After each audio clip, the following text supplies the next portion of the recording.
What's up guys, thanks for stopping by. I hope you're doing good.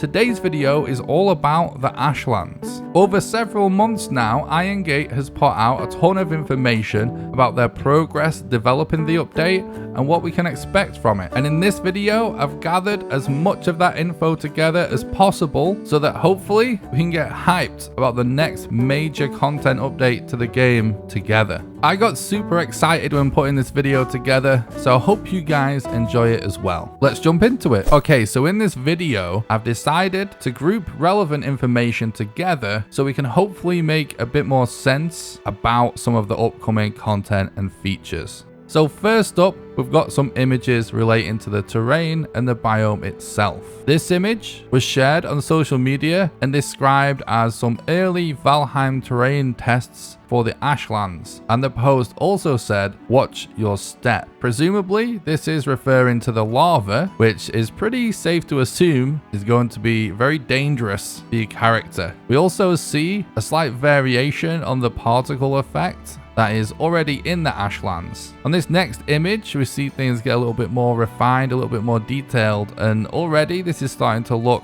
a little bit more realistic for a volcanic terrain, and we also see some burnt out trees and stuff like that. In fact, this second image was shared in a post that said, "Today we'd like to share a more recent version of the terrain of the biome. Can you feel yourself melting in the heat already? While some graphical assets are already being worked on, we're also fleshing out the gameplay loop of the Ashlands biome. You're already used to going dungeon delving, but this time we're testing out the concept of fortress time. Exactly what that will entail, well, you might be able to guess." Okay, so this is actually the first time we get a reference to fortress time. I'm going to save my thoughts on what I think this might be later in the video. Next up, we have this post from Grimcore where he says, "Making a list of things for the environment today. Got some basic stuff already in, stuff that made it so far into the list. Burned logs, branches, rocks, the resource, quote unquote, tree stumps, bushes, in brackets, what's left of them." So in this GIF, we finally see things moving a little bit, and we can clearly see this sort of heavy ashfall in the sky, along with some really cool smoke and steam and the sort of smoldering trees. Next up, we have this image from social media that Grimcore posted. He says, "I'm making something. May or may not get implemented into Valheim. The cart is Viking powered, but what is on top of said cart is powered by coal. Probably coal, and you will need it for fortress time." So here we go. More fortress time references again. They're totally just trying to tease us with this, but more on what that could be later. Next, we get a more polished version of this weird cart contraption. And this also came in a post that read, "The Ashlands are continuing to develop,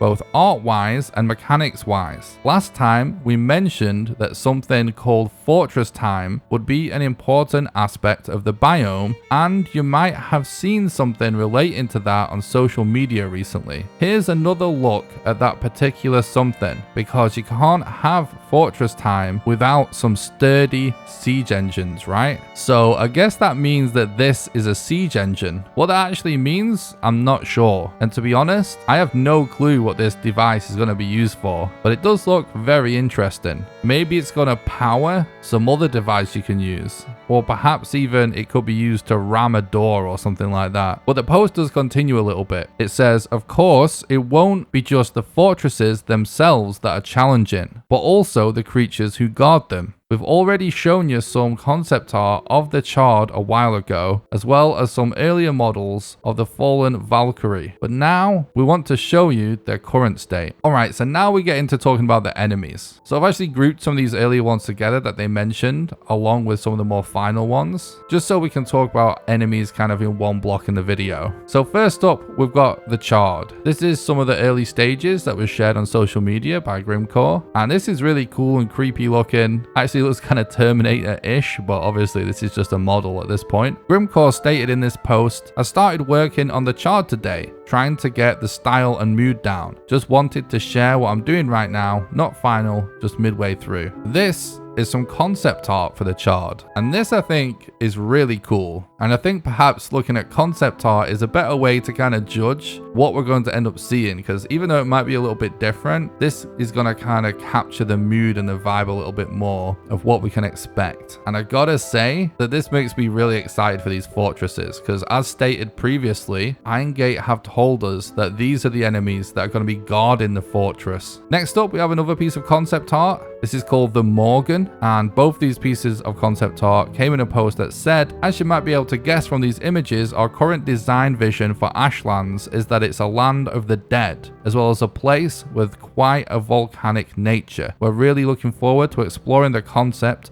and finding out where it will lead us, and we're excited to have you along this journey. So this is actually another interesting detail on the sort of concept of Ashlands, because it makes sense that it's volcanic. Obviously calling something the Charred, it makes sense that something is sort of burned up. We have some enemies that have maybe taken some damage from the volcanic terrain, but this does actually add an additional detail of it also being sort of a land of the dead. So there's more to it than it's just volcanic. So we're going to expect more kind of zombie-like enemies, scarier enemies perhaps for some players. And I really like the sound of a land of the dead in Valheim. I think that could be super interesting. But anyway, let's move away from concept art now. We actually have some images of some more final looking models. First up is the Fallen Valkyrie that they described earlier. This looks so freaking cool and weird, and I would love to know if there's some kind of lore behind this. Obviously we see a Valkyrie at the start of the game. It's actually the creature that comes and drops you into the world at the beginning. So I'm wondering if these Valkyries are going to be picking you up and taking you somewhere maybe less desirable than the meadows. We also get another look at the Charred, and this image is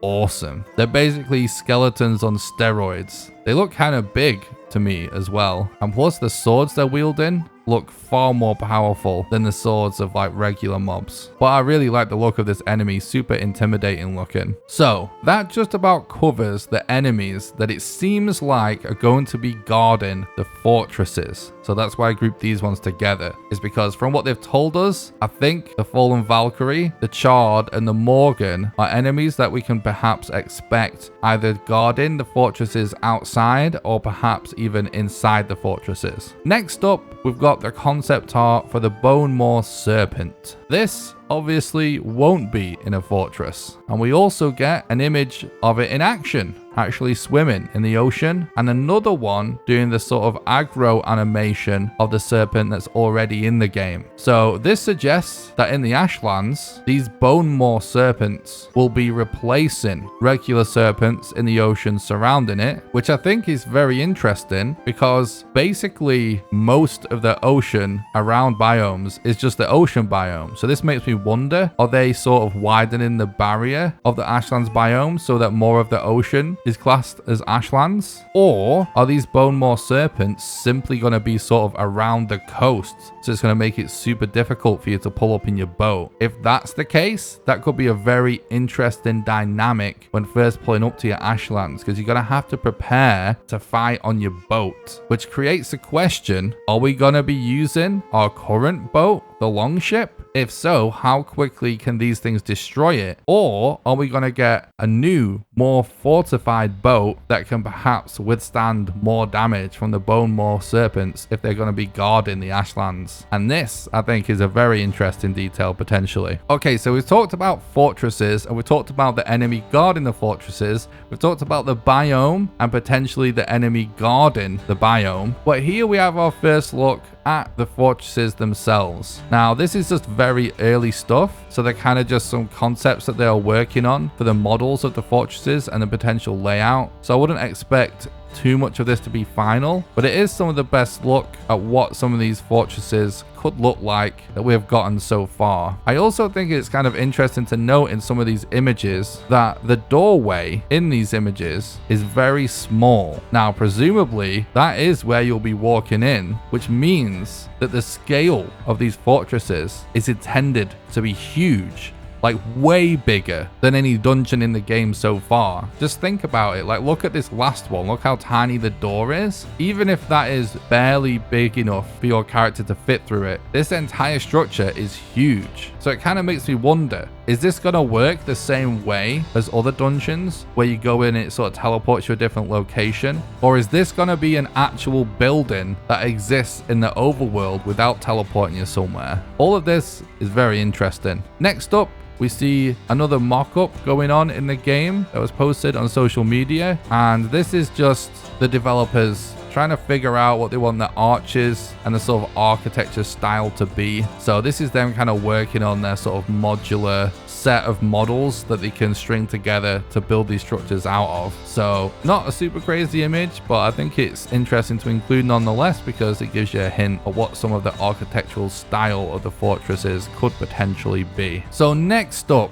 we have a video that was posted on social media by Jonathan from Iron Gate, and this is really where I want to talk about this fortress time concept. But first, let's read the post. Jonathan says, playing with some animations for this awesome Redacted for Ashlands by Robin Ayer Art. What do you say, Valheim people? Tagged spoiler and censored for your convenience. So this is obviously a catapult, and this makes me think that what Fortress Time is essentially siege warfare. Now, I have two different theories on this, but both of them involve the same concept. My guess is that in the Ashlands, there's going to be these huge fortresses that we can see in the distance. And that when we get there, basically, we're not going to be able to just walk straight in. They're going to be guarded by a bunch of enemies that we'll have to fight. And maybe there'll even be some barriers that we'll have to break down, some doors to be smashed in order to get through. And my two theories are that either this is going to work the same way that fighting enemies always works, but the difference will just be that we have a bunch of gadgets like catapults and some sort of siege engine to either ram down doors or just fling boulders and stuff at enemies to just fight them normally and eventually just clear them out to allow you to eventually gain entrance. My other theory is that essentially the same thing goes on, but that it potentially triggers an event, much like any of the mob invasions that are triggered from doing bosses, and that this event may be unique to fortress locations, and there may be something about it that requires some of this siege weaponry to deal with, whether it's due to an increased difficulty or a specific mechanic.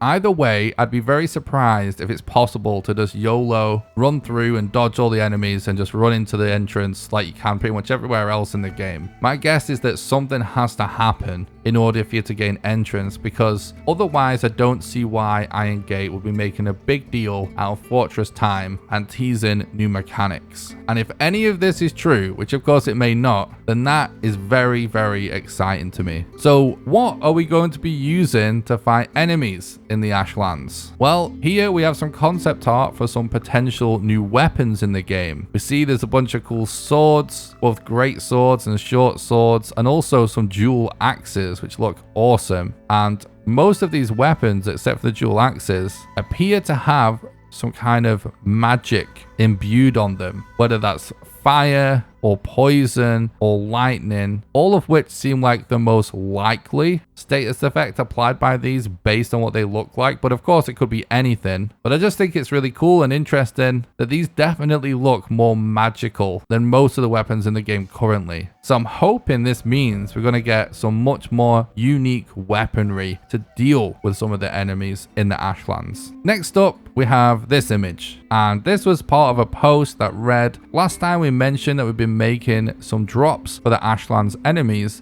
and now we thought we'd show some of them off. Here we have a feather, a tooth, and a heart. Looks almost like we're setting up for some sort of ritual sacrifice. What they'll actually be used for though, you'll have to wait and see. This I think is actually kind of interesting because it makes me wonder if they're teasing us with this ritual sacrifice thing, like whether that is a thing or not, because I wouldn't be surprised if items like this were used to summon something on a pedestal like we use for some of the boss summons. But the tooth in particular, I think is interesting, because I'm not so sure if we've really seen them tease an enemy that tooth could belong to. So it looks huge. So that could be a sign of another enemy. A heart, that could be from the Chard or something, and a feather could be from the Valkyrie. But I do think that tooth is particularly of note. And next we have another post of this vulture looking creature, and this post read, as hostile as the Ashlands biome might look, however, it's not only going to be filled with fearsome enemies. Some creatures will still be more afraid of you than you are of them. Like this little fellow, for example. We're currently calling it a cadaver banked, but that's most likely going to change. So this is obviously one of the passive mobs in Ashlands, which is kind of interesting to note that this biome is actually going to have them. Like, they're not dropping that tradition of there always being some kind of passive mob that you can maybe harvest for some new food or some new materials that basically won't fight back, or at least it won't fight unless provoked.